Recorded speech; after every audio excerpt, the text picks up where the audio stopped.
Vamos a compartir en este video una pequeña aproximación al problema de la conciencia, tema que ha sido crucial en los estudios de la psicología, temas que han sido también, justamente por esa complejidad, en su momento dejados de lado por la dificultad que tiene el abordaje científico de orden natural del problema de la conciencia, problema que también ha sido muy pensado, desde luego, por toda la historia de la filosofía, y se han generado varias corrientes y perspectivas que someramente vamos a rastrear y que tienen su interés. Su interés no solo en sí mismo, sino también un interés que desde luego está vinculado a las diversas patologías o disfunciones que puede aparecer con respecto a este tema de la conciencia. También su definición, sus alcances, sus posibilidades. También la necesidad de distinguir, si es posible, entre distintos conceptos o términos con los cuales puede estar asociado. El problema de la conciencia a veces está vinculado con el tema del psiquismo en general, a veces con esa palabra un poco más vaga en términos de un lenguaje teórico que es la palabra mente, pero muy usada también. También se asocia desde luego al problema de las facultades mentales, aunque estos sí quizás se pueden estudiar de formas más atómicas, o sea, separarlas de un problema más global.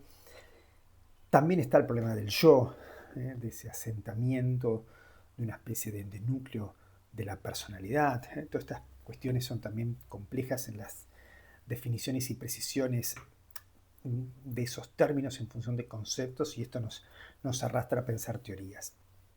Aquí haremos brevemente una reseña, una presentación global de estos problemas y enunciando básicamente los aportes de algunos autores y algunas corrientes en general, invitando de luego a profundizar y a acercar un poco estos planteos, encontrando en cada uno buenos aportes y también los límites, las dificultades, las contradicciones que pueden tener y los problemas de orden teórico, algunos también de orden metodológico, algunos también de orden práctico, de cómo se pueden articular y aplicar, tanto en una aplicación teórica, en la justificación de estas posturas, como también, desde luego, en la aplicación práctica, la aplicación que eventualmente puede tener en un aspecto clínico dentro de una concepción psicológica o en otras dimensiones, como puede ser, no sé, el problema del aprendizaje, el problema de la comunicación, el problema de una perspectiva global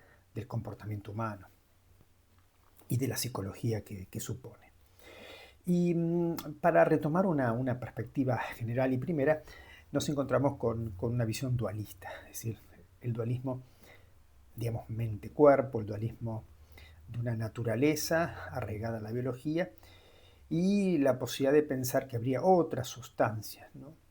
Y que esa otra sustancia, irreductible al orden natural, sería la mente, y las posturas que estas pueden tener además un correlato que puede ser además de teórico filosófico, como puede ser, por ejemplo, la perspectiva de Platón y de Descartes, por nombrar quizás las dos figuras más emblemáticas en esta visión. También tiene el arraigo en perspectivas más de orden religiosa, donde desde luego el alma trasciende el cuerpo. Y bueno, la pregunta sería su encarnación, su relación, su articulación. Pensemos que en Descartes este ha sido todo un tema, es presentado en la sexta meditación metafísica de sus 6 meditaciones precisamente, cómo se vincularían ambas sustancias, ambas res, para decirlo en términos que usa Descartes. Son de índole distinta, pero están articuladas. La mente es irreductible al cuerpo, al cerebro, pero se vinculan, se articulan, y este es la gran, digamos, cuestión, la gran pregunta, cómo se da esa dinámica, cómo es esa vinculación.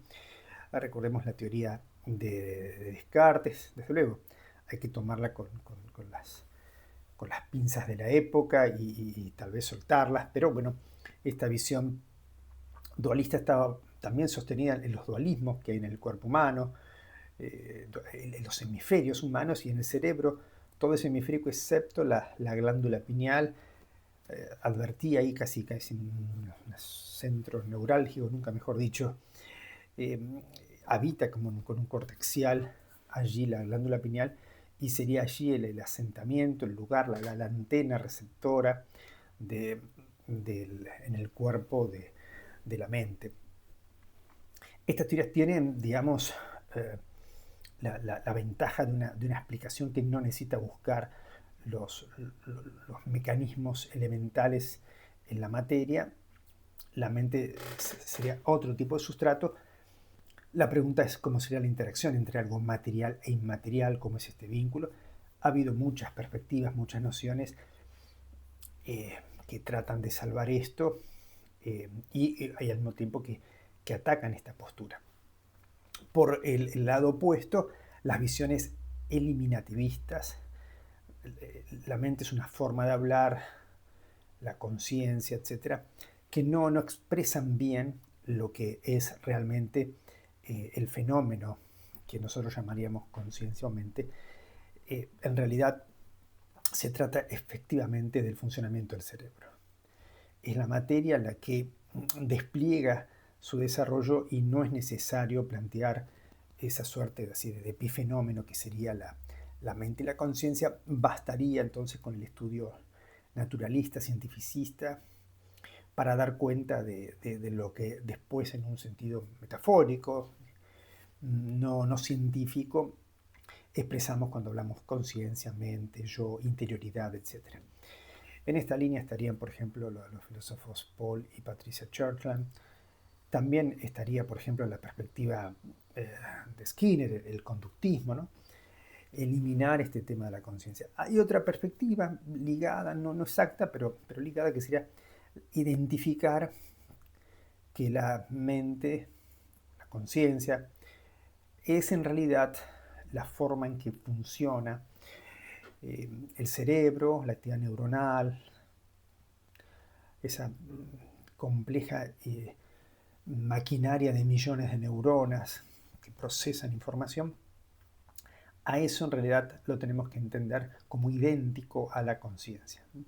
No es un eliminativismo radical, pero esa identificación supone que en realidad no estamos ante dos fenómenos, sino ante uno. Otra cosa es negar directamente, sino identificar uno con otro. Es una variable, un matiz para esta perspectiva. En otra de las perspectivas que plantea, digamos, un predominio de lo material, están las llamadas visiones emergentistas, apoyadas en las teorías de la evolución. Millones y millones de años ha evolucionado la materia viva, la química orgánica, ha avanzado la biología se ha complejizado, han llegado seres que han generado un sistema nervioso y que como un salto emergente ha aparecido la conciencia, la mente. Esto se explica en millones de años de evolución, sistemas que han complejizado enormemente sus mecanismos de funcionamiento y aparece la conciencia como una suerte de salto en la propia evolución, de emergencia, de salto emergente. Pero no se trata de una sustancia distinta, sino es la misma sustancia que genera, la misma materialidad de la que genera el fenómeno de la mente. Desde luego que estas son teorías que todas, tal vez no abordemos demasiado las críticas o las debilidades de cada postura, simplemente las presentamos. Pero este fenómeno de tratar de explicar solo por complejidad del salto, por sumatoria de complejidades del salto, hay tal vez ejemplos que ayuden en algunos ámbitos a justificar o dar cuenta de esto, ¿no? Por ejemplo, tal vez un electrón no tiene temperatura, pero millones y millones de electrones generan temperatura. La complejidad y la sumatoria cuantitativa generan un fenómeno de otra dimensión que no aparece en pequeñas proporciones, en pequeñas medidas. Otro ejemplo podría ser no solamente por cantidad de procesos, sino también por una especie de salto cualitativo que generan los propios engranajes de un sistema material. Un ejemplo posible, a veces citado, es en ninguna parte de los mecanismos de un reloj está la posibilidad de dar la hora, generar la noción de, no la noción de tiempo, sino dar la hora, digámoslo así, pero en esa articulación mecánica, en un reloj, digámoslo así, para ejemplificarlo mejor, un reloj mecánico, todo ese entramado de relojería aparece la posibilidad del tiempo. Es decir, no sería una cualidad dada en cada uno de los elementos, sino una cualidad nueva dada en la complejidad y en la combinatoria de los elementos. Otro ejemplo también citado en este orden es en ninguna molécula de agua, dos átomos de hidrógeno y oxígeno, está la cualidad de lo líquido, entre dos, entre tres, no, pero entre miles y miles de moléculas de agua aparece la dimensión de lo líquido, aparece la liquidez, aparece un estado gaseoso, un estado sólido. Ese estado es un salto dado, o una cualidad, tal vez mejor dicho, que aparece en la combinatoria. Bueno, estos intentos también de entender que tal vez también así sería el fenómeno de la conciencia y de la mente, un salto cualitativo, una aparición cualitativa dentro de un fenómeno material de 85 mil millones de neuronas trabajando, produciendo sinapsis y articulaciones y transferencia de informaciones y de flujo, y saltaría ahí la posibilidad, ¿no?, de que la conciencia emerja de allí. Esto también tiene muchas críticas, o algunas críticas como, ¿por qué no pasan esas cosas a otros niveles? Digamos, no sé, juntamos millones y millones y millones de granitos de arena y no hay otra cosa que un desierto, digamos, no aparece una cualidad nueva, ¿no? ¿Por qué en algunas instancias sí, en otras no? ¿Y cuál sería eso, no? Digamos, bueno, de alguna manera estas son preguntas, ¿no? Bueno, y a veces plantear algunos de estos problemas son los que llevan también a, a nuevas teorías o a otros aportes, ¿no? Por poner un ejemplo con respecto a esto, hoy la aparición de la inteligencia artificial generativa y esta irrupción masiva y cotidiana y el alcance general, popular, nos lleva a pensar realmente si las inteligencias artificiales alcanzan el grado de conciencia, porque llegado el caso también entra una especie de complejidad combinatoria de información. ¿Cuál sería el salto que haría que tengan conciencia, ¿no?, y que desde luego aparezcan una serie de problemas de una orden distinta que una especie de materialidad de información que esté procesándose, ¿no? Llegado el caso es el mismo problema, ¿no? ¿Por qué en un caso sí hablaríamos de algo que gestiona un saber de sí, una subjetividad, una interioridad? Recordemos que estamos acá sosteniendo una teoría que de algún modo no lo hemos dicho quizá enfáticamente, pero cuando hablamos de conciencia hablamos de una visión que desde una interioridad, desde una subjetividad, captura el mundo externo y su propio mundo de una manera, lo reconoce como tal, y desde luego esto llevaría a una integración de la conciencia con fenómenos como la percepción, la memoria, el razonamiento, el lenguaje. Y además habría una especie de, no solamente de conciencia de los fenómenos, sino también de autoconciencia de que esa propia conciencia sabe de sí, que no hay interrupciones, no hay lapsos, ¿no? O sea, decimos, por ejemplo, alguien pierde la conciencia cuando pierde esa continuidad del saber de sí. Y que establece desde luego en ese flujo un vínculo, como decíamos, con la percepción y demás. Desde luego que también tenemos aquí visiones que asocian necesariamente una sistematicidad con, como decíamos, con otras facultades, ¿no? Por ejemplo, con la percepción, pero sabemos que se perciben cosas que no somos del todo conscientes, por ejemplo, la percepción subliminal y los efectos ulteriores, ¿no?, que se dan cuando esa percepción ingresa y de algún modo en algún lugar es motorizada y es agente de una acción, ¿no? Pensemos que todo esto ha sido también formulado en términos, por ejemplo, de las eficacias del marketing, de la publicidad y de, bueno, toda esta instigación a generar ciertos mecanismos de influencia sobre las decisiones personales o colectivas. También en esta visión emergentista, volviendo al tema, estarían autores como por ejemplo Antonio Damasio, que formula su teoría de la mente también en función de estos especies de saltos cualitativos, ¿no? La pregunta es si para que haya ese salto ya tendría que haber algo en la materia que lo insinúe y lo permita, ¿no? Entonces, por ejemplo, un autor como Javier Montserrat propone que hay un sujeto psíquico tácito o digamos así, una especie de ontología en la propia materia que habilita ese salto, ¿no?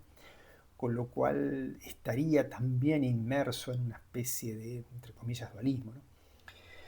Es decir, ya habría en el núcleo mismo de la materia la potencia de algo no solamente material en el sentido de desarrollo inmanente de la materia, sino que sería algo más, ¿no? Algo de otro orden, ¿no? Desde luego que también uno podría plantearse aquí, como creo que hace también Damasio, retomar, por ejemplo, la perspectiva de Spinoza de una única sustancia, y hay atributos, hay dos atributos, la materia, lo extenso, los cuerpos, y bueno, el atributo del pensamiento, y ahí estaría la mente y demás. O sea, lo que serían para Descartes dos sustancias, en realidad son para Spinoza dos atributos que expresan una única sustancia. No entremos aquí un poco en la visión más global, más de la visión, una ontología más general de Spinoza, pero simplemente en estos términos quizá para entender estos factores más psicológicos expresados de ese modo, ¿no? Después hay otras teorías contemporáneas que quizá pueden ser fecundas de presentar brevemente, ¿no? Una puede ser la teoría de un autor francés muy, muy interesante, Stanislas Dehaene, que propone que la conciencia forma parte o es una forma de trabajo que tiene el cerebro, un área operativa del cerebro, y que genera una gran integración y cooperación, y que tiene además escalas y niveles posibles, dimensiones posibles. Ha sido muy, muy interesante este trabajo de Dehaene, además, desde luego, con mucha formulación empírica, mucho trabajo de laboratorio, para ver cómo sucede este fenómeno de la conciencia, de la mente y sus posibles disfunciones. Otro autor muy interesante, Tononi, este autor italiano, realmente una eminencia, que plantea que efectivamente habría en la complejidad de relaciones y de funcionamientos neuronales esa posibilidad de que suceda ese efecto phi, ese efecto de salto cualitativo, que es la conciencia como un fenómeno integrador de muchísima información procesada neuronalmente. Desde luego que aquí habría que presentar qué áreas están más vinculadas. Todo esto está, desde luego, sostenido sobre visiones que estudian fuertemente en laboratorio el funcionamiento del cerebro. Otra teoría interesante es la teoría de Fodor, que plantea una visión modular del funcionamiento de la mente humana, donde cada función o facultad psíquica estaría de algún modo encapsulada bajo un cierto modo de funcionamiento, aunque también hay, desde luego, correlaciones. Supongamos, hay una estructura modular para el lenguaje con sus propias variantes internas, es decir, ese lenguaje tiene que ver, por ejemplo, con el habla, con lo semántico, con lo sintáctico, y hay que ver cómo se articulan, y al mismo tiempo se articulan con otros módulos, como por ejemplo puede ser la memoria, o la emoción, o la audición, o los sistemas perceptivos. Bueno, esas estructuras modulares de la mente articuladas con cómo opera el cerebro, pero entendida esa modularidad como una forma de funcionamiento, no solamente como redes neuronales propiamente dichas, ¿no? Estaríamos aquí tal vez en eso que a veces se llama el dualismo fuerte o el dualismo más débil. El fuerte sería aquel que habla de dos sustancias, como dijimos, esa tradición de Platón y Aristóteles. Un dualismo más débil tiene que ver con un dualismo más de funcionamiento, es decir, estaría fuertemente el cerebro y cuando hablamos de la mente hablamos de unas funciones que operan allí con el sustrato del cerebro, pero siendo atributos de otra índole. De ahí entonces la noción de representaciones. La conciencia puede representar, se representa, eh, bueno, en el fenómeno perceptivo, en el fenómeno del pensamiento, en el fenómeno del lenguaje. Podemos pensar que todas esas cuestiones tienen que ver con representaciones, la memoria misma, etc. Y también habría que poder mencionar aquí eh, algunas otras perspectivas casi de un orden inverso, ¿no? Autores como, por distintas razones, como por ejemplo Callen Strawson o Whitehead, el gran filósofo Alfred Whitehead, que postularon una teoría, o Bernardo Kastrup últimamente, plantearon una teoría inversa donde lo que domina es una visión no materialista, sino psíquica, psiquista, digamos, el panpsiquismo. Es decir, la estructura final, la ontología final es que todo es conciencia. Que en realidad, en todo caso, ¿no? Lo que ha aparecido es la materia, ¿no? Pero a todo nivel de la materia subyace una conciencia. Claro, esto supondría que habría niveles elementales de conciencia en cualquier un átomo, un electrón, hasta las estructuras químicas, desde luego los animales, el ser humano, y esos niveles de conciencia son los que van emergiendo y digamos, detrás de ello habita una dimensión mental, psíquica final, ¿no? Un telón de fondo, ¿no? Desde luego que esto tiene como, parecería tener connotaciones más religiosas, más acercadas a visiones como, no sé, el hinduismo, o visiones orientales, aunque también, desde luego, no sé, en toda la perspectiva del idealismo alemán, ¿no? Hegel, después todo es eso, ¿no? Es la idea, el pensamiento que está allí detrás de todo, que evoluciona, que dialectiza la materia y después en el espíritu, para decirlo así un poquito rápidamente en términos hegelianos. Hay también, habría, ¿no? Una visión también panpsiquista, es decir, la estructura básica no sería la materia evolucionando, sino la dialéctica, donde detrás está, y en primer lugar, la idea. Eh, que, claro, esta teoría que parece un poco extraña, pero se ahorra el problema de la emergencia, ¿no? No tiene que emerger, tampoco sería una visión dualista, sino que la propia, lo que sería más bien una aparición que habría que explicar es la aparición de la materia, ¿no? Que por otro lado, desde luego, la materia tal cual, no sé, nos parece en el sentido común, no es la materia de la ciencia, de lo físico, de la naturaleza, es otro tipo de materia, ¿no? Y por otro lado, también sería muy difícil explicar, tenían estas teorías, cómo es que aparece alguien que piensa ese mundo, ¿no? ¿Cómo puede ser que haya aparecido, que aparezca una especie de sujeto consciente, científico o teórico que piensa ese mundo material? También habría que explicar ese lugar. Estas teorías parecen eliminar o invertir el problema y sacarse este problema de encima, ¿no? Diciendo, ahora el problema es cómo surge la materia, ¿no? Bueno, eh, sin entrar en mayores detalles, pero simplemente como parte un poco de todas estas cuestiones están todas estas perspectivas, ¿no? Un punto aparte, desde luego, está el psicoanálisis, la teoría donde la conciencia no solamente existe, es parte del psiquismo, pero es una parte menor, una parte de superficie, una parte, como alguna vez Freud expresó, simplemente creo que a modo de metáfora, una punta de iceberg, un psiquismo mucho más complejo, profundo, ¿no? En nuestra época estudiamos una materia llamada psicología profunda, una psicología del preconsciente, de lo inconsciente, incluso autores como Jung, un inconsciente colectivo, ¿no? Bueno, desde luego todo esto operando y con eficacia en los fenómenos conscientes. Justamente la conciencia tiene no solamente su continuidad, sino sus discontinuidades, sus lagunas, y ahí emerge lo inconsciente y es eficaz en la vinculación con el mundo, e incluso los grandes interrogantes que hacen a la psicología humana estarían planteados allí, ¿no? Entonces, este breve paneo, esta breve reflexión, referencia acerca de estas teorías sobre la conciencia, sobre la mente, sobre esa forma que habría en el ser humano, que tenemos además intuitivamente, usemos esta palabra intuición en el sentido de captación inmediata, que es que hay algo dentro nuestro, que somos algo, que hay una especie de identidad. Para un niño o una niña de 2, 3 años, no le parece raro que algo se transforme en otra cosa y que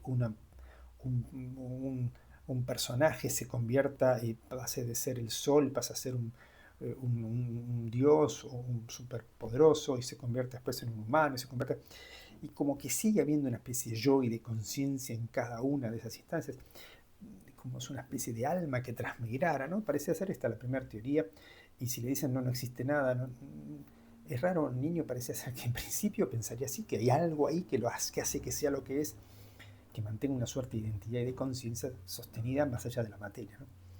Es decir, que el materialismo en realidad ha sido una teoría en realidad posterior a lo que parece ser una irrupción primera, y desde luego todas las concepciones mitológicas y de las primeras formas que abordaron la condición humana, animistas y demás, suponen eso, ¿no?